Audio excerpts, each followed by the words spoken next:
full version. But when Dana did call me a couple months ago and asked me to speak to the group, I'm happy to. I do get a chance to speak to a lot of different service clubs around Cedar Rapids, actually Wayne County for that matter. So it's always an enjoyment for me. As far as the state of the city next week, we're going to be sponsored by the League of Women Voters. It's an annual event that's taking place 23 years. It's been sponsored by the League of Women Voters, and it's out at the Kirkwood Hotel. And so if you have a chance to come out, if you have a table, welcome you to do that and participate in that great event. So I'm not going to use you as guinea pigs today. That wouldn't be very nice, but maybe a focus group. So I have a chance to try some of my material a little bit, and if it doesn't work, then I can still got time to change my speech before next Wednesday.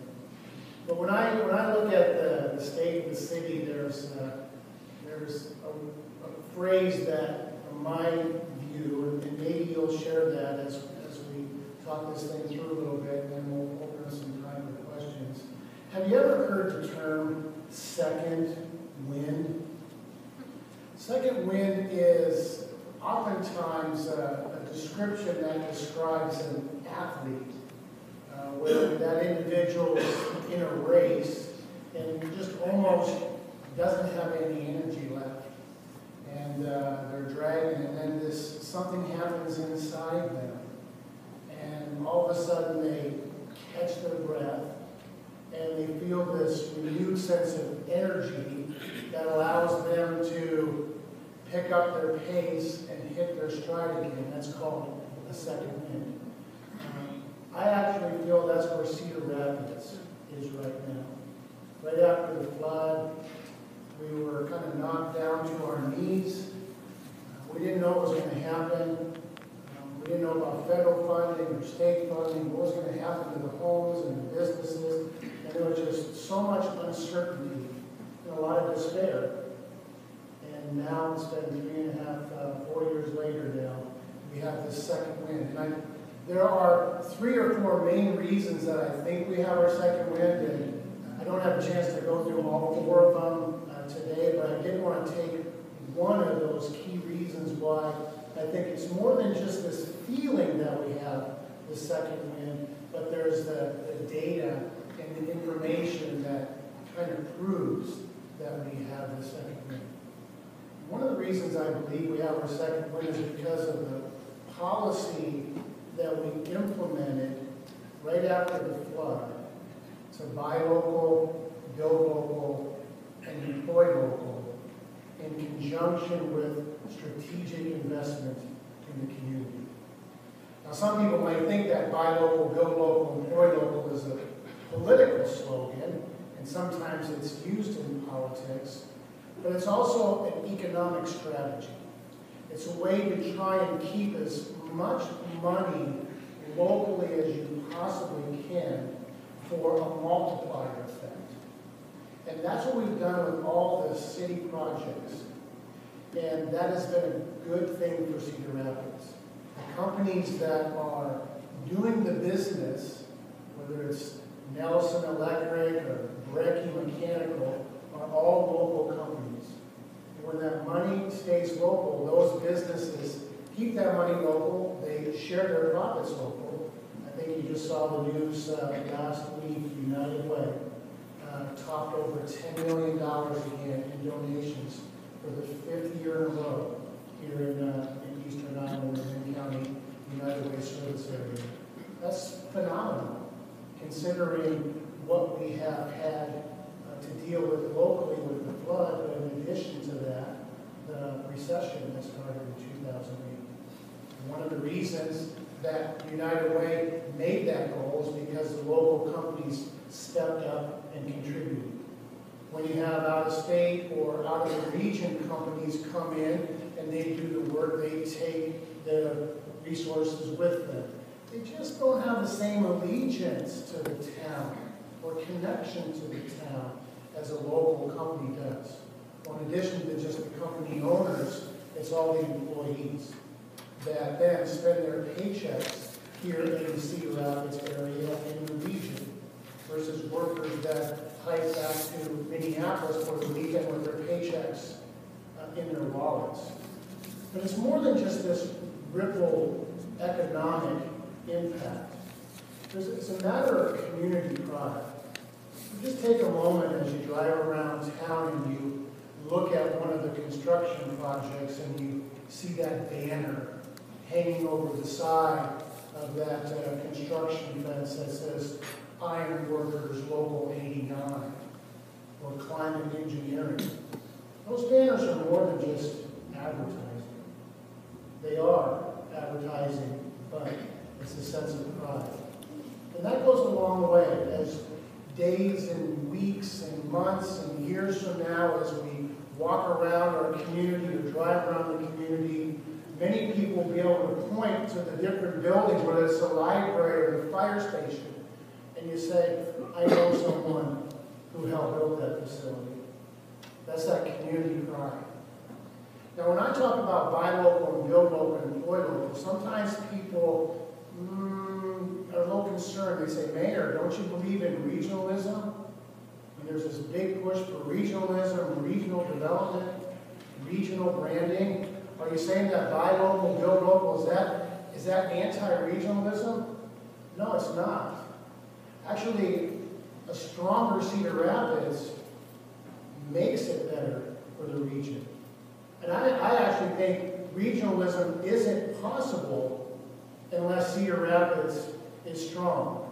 So if I was advocating parochialism, then maybe people could challenge me on that. But I'm not advocating parochialism.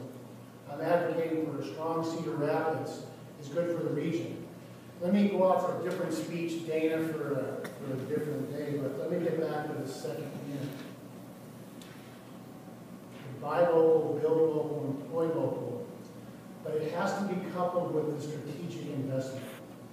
And that's what we've done in the city, is we try to reinvest in ourselves. I oftentimes have people say, government should run more like a business. People tell me that a lot. I think Councilman Shields, you're back there, one of my colleagues, people say that. Well, what does business and industry do?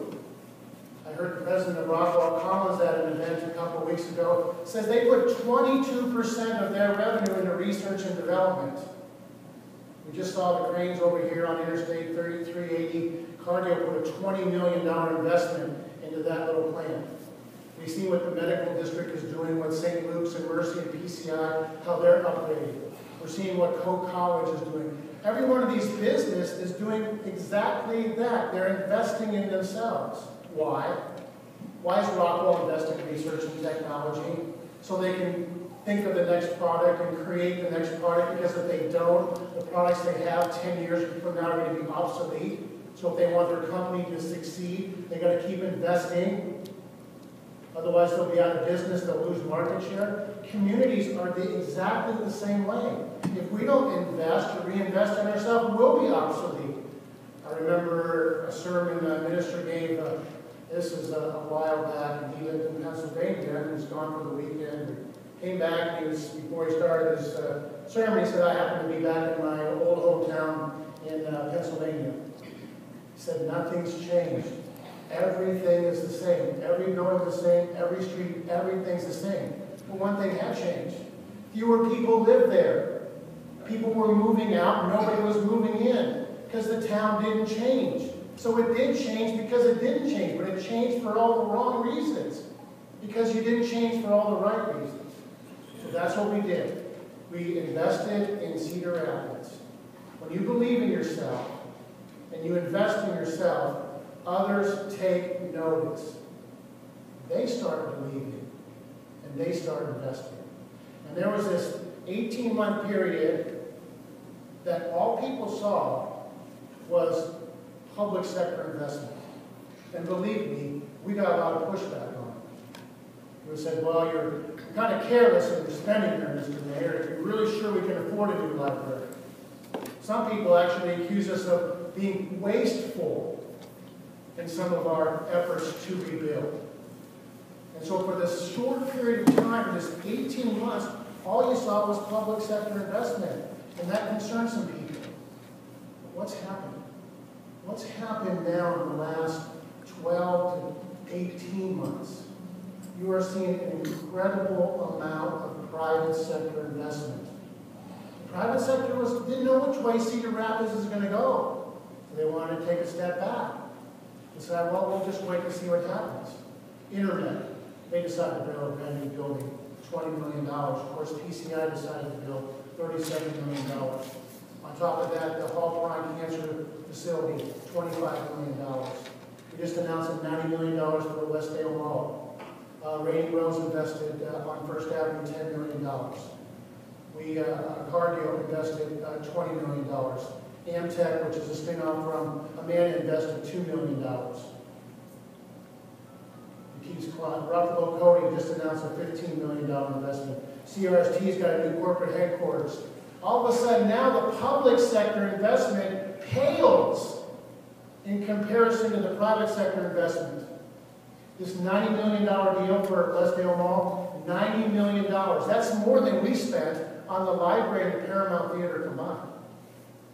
Hy-Vee just announced $270 million investment in the corridor. Hy-Vee's not going to make that kind of investment in an area that they think is dying or on the bubble. $270 million. That's twice as much as we spent on the hotel, convention center, arena combined. That's the private sector investment you're seeing. Why is that good? Who creates the jobs? It's the private sector that creates the jobs. For all of you, for all your friends, for all your neighbors that are employed, for all your kids, for all your grandkids. That's why we did it. We made the strategic investment with the focus on buy local, build local, employ local. And that's then the message of the private sector. And we've just seen a flurry of activity from the private sector. And let me tell you, it isn't going to stop anytime soon. The pipeline, I wish I could tell you all the information that's out there and what people want to do, but it's exciting. It's exciting to be your mayor now. It's exciting to see some of the fruits of the labor taking place in our community. And it's given us our second win, and it feels good. And so anyway, that's part of my State of the City address is on this private sector investment and what it's done in our community and how we got here. There's a couple other reasons why I think we have our second win. One is our efforts on housing, and two is just some extraordinary things that people just like you that have done some great things in our town, like the New Bow Market, a combination of people and this business investment and our housing program has really put us in a position to really grow over the next foreseeable future. So thank you, and I will take any questions. Who's always the first one to ask a question at Rotary West?